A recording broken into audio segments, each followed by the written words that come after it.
अस्सलाम वालेकुम दोस्तों जी, क्या हाल चाल है। उम्मीद करता हूँ आप सब खैरियत से होंगे। मैं हूँ आपका मेज़बान मोहम्मद अज़हर और आप देख रहे हैं यूट्यूब चैनल शरारती अज़ूम।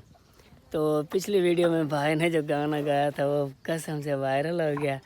तो आज फिर भाई से सुनते हैं एक गाना। भाई से गाना सुनते। अस्सलाम वालेकुम भाई। वालेकुम सलाम। कैसे हो?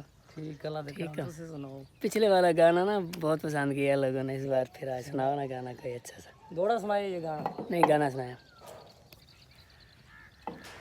जल्दी करें ना। लगदे नहीं अरमान जबेली ठीक होवन, होंदे नहीं नुकसान जबेली ठीक होवन।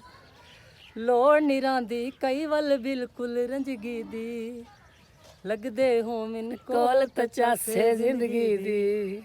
कहंदा के नुकसान, कहंदा के नुकसान जबेली ठीक होवन, लगदे नहीं अरमान जबेली ठीक होवन। नहीं, कोई और सुनाए। ये आपने ना जल्दी जल्दी सुनाया। अब कोई अच्छा सा सुनाए और ना बड़े पिछले दफ़ा कैसे आपने सुनाया था उसी तरह सुनाए। मेरा निक्कू जिया सोना ढोला, पाई वदा है जागते रोला।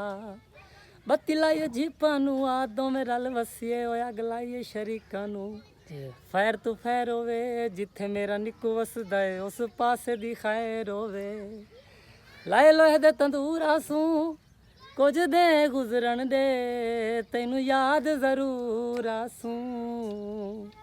मझियां आइयां चर चर के झिणका थोड़ियां दे, ओए अगे बच्चे हैं मार मार के।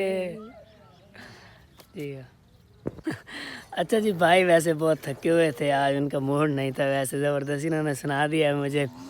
तो आज इधर ही ख़त्म करते हैं। अपने मेज़बान मोहम्मद अज़हर को इजाज़त दीजिए।